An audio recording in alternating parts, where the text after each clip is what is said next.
Hello Sagittarius and welcome to your year 2022 forecast.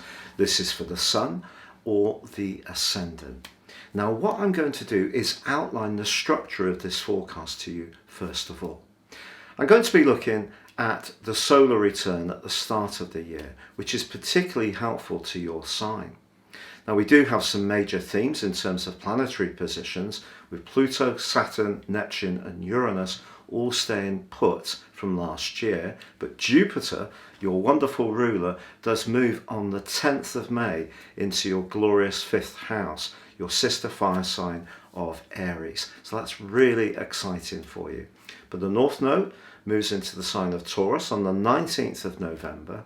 We have the eclipse series, 2 in Taurus, 2 in Scorpio. So that's the 6th house of practical security, organisation and health, and 2 in the more spiritual, psychological sign of Scorpio for you.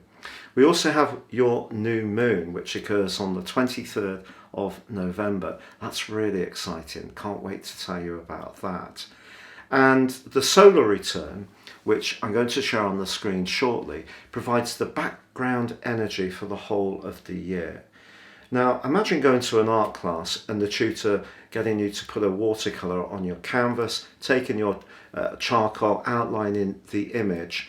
What you put in place there is going to be active throughout the whole 12 months. It's just as other planetary influences come in, they will create the extra colour and texture to make that picture come even more to life. So the solar return really important.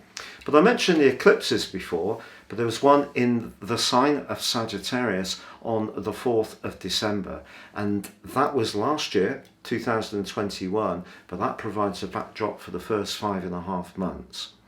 Now, before I go on, if you've yet to subscribe to my channel, I'd be honoured if you did so now. Please click or tap on the bell notification symbol. And please know you can also get your free daily horoscope fired to your device each morning by clicking on the subscription link beneath this video.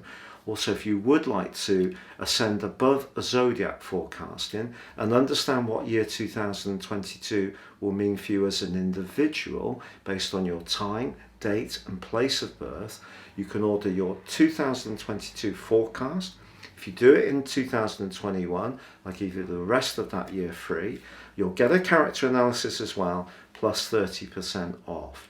If you watch this and order in 2022, please be assured you'll get a 12-month forecast from the time of the order plus that character analysis.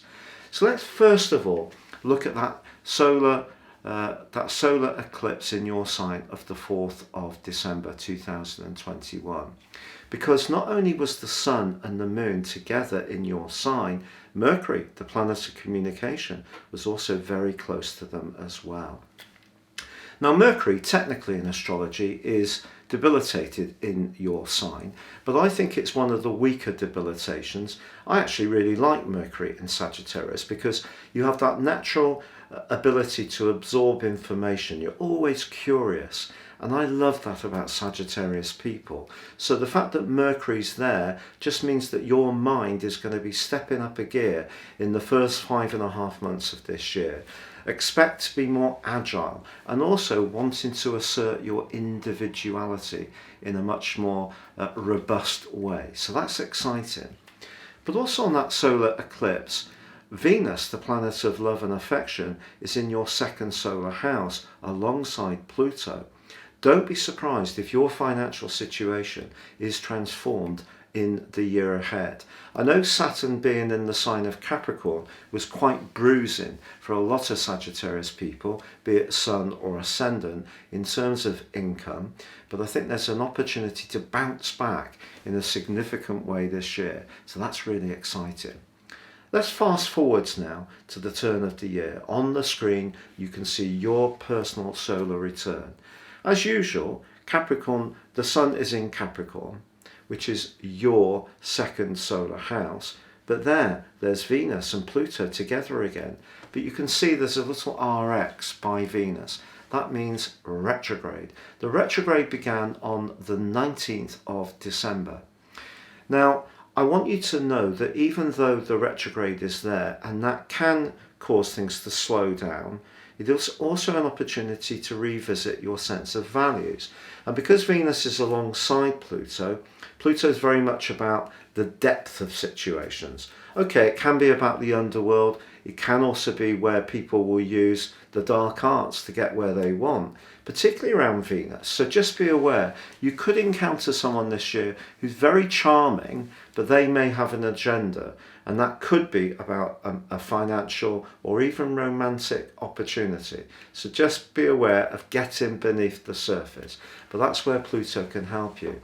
But look to the right of these two. Yes, there's Mercury again. Mercury now moved forwards in the sign of Capricorn, where it's very businesslike. So that's a very good position for Mercury to be. Now, I would say that this combination of energy in your second house suggests that the chance to firm up your resources that was the first showing on your solar eclipse is going to be reinforced by this solar return. Remember, that provides a backdrop energy for the whole of the year. So that's really exciting. Now, of course, we need to look at where the moon is.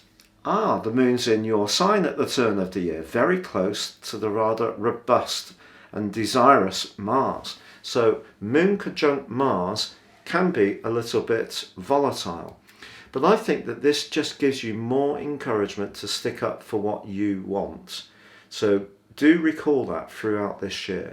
But if we take the position of the moon, which is how we receive emotional information, create security, and the position of the sun, our drive and our desire, we take the midpoint between the two, we get the yin yang of the year, and that is 28 degrees Sagittarius. So for everybody, this can be quite a Sagittarius year. But for you, of course, being a Sagittarius, this fits your agenda perfectly. What is Sagittarius energy? Well, I mentioned before that great curiosity, the ability to be independent-minded, to want to explore, to be adventurous, to be quite buccaneering. It's an exciting energy, Sagittarius, and it is going to be complemented by your ruler Jupiter moving on the 10th of May into your sister fire sign. So I can't stress that does bring lots of opportunities to you. But if we delve a little bit closer into this solar return wheel, we can see the North Node continues in your sector of relating, and it's squaring Jupiter, your ruler, just inside the sign of Pisces at this point. That's a square. Now, it's important, therefore, when it comes to relationships, that you're aware that there could, therefore, be some flexing. There could be some changes coming your way. But because the North Node moves quite quickly this year, obviously the energy of it in Taurus is going to start to manifest itself more strongly. But that square between the two is there at the start of the year. And I just feel it's important because Neptune has been making the emotional world of Sagittarius people very sensitive since 2012. And that continues this year. So initially with Jupiter in the sign of Pisces, still means that, you know, you've got to be conscious that there can be some alterations going on in your more spiritual and emotional world. But also at the start of this year, we have the dominating aspect of 2021, Saturn square Uranus. They are still within 3 degrees within a square and will be through to the 21st of January. In fact, as recently as the 24th of December, they were exactly square. So that energy is going to continue to be a factor throughout this year. But the great news for you, Sagittarius, it's not going to be as powerful as last year. And I think that this creates the potential for nervous tension, stress headaches, feeling a bit agitated or not really quite as rested as you would like, finding it more difficult to sleep, finding that you're a bit more bound up with additional nervous energy. So it's going to be there, but less active than last year. So that's a good piece of news. Now, of course, each year we do have the retrogrades to Mercury, and that's important to us all. And the first one shapes up on the 14th of January in the sign of Aquarius, which for you is everyday communication.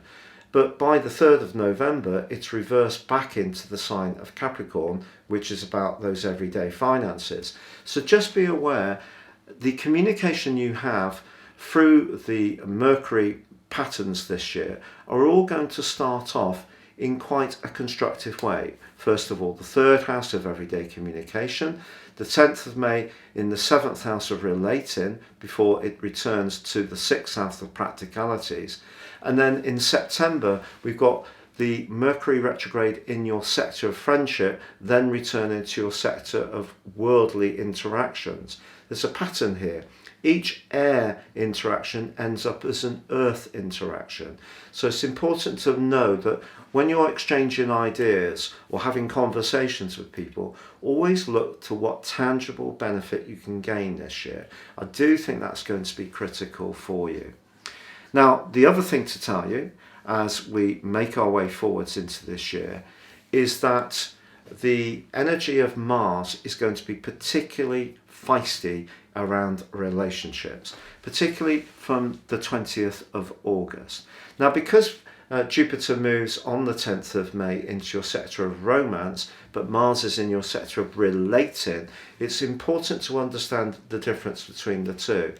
Now, Jupiter's going to give you a big uplift from the 10th of May, but we have to be aware that it is going retrograde on the 28th of July, and just be conscious that by the 20th of August, because Mars moves into your sector of competition, the 7th house, if there is something that needs resolving around a relationship, Mars is kind of going to make you a bit more determined to assert your boundaries, and that's not a bad thing.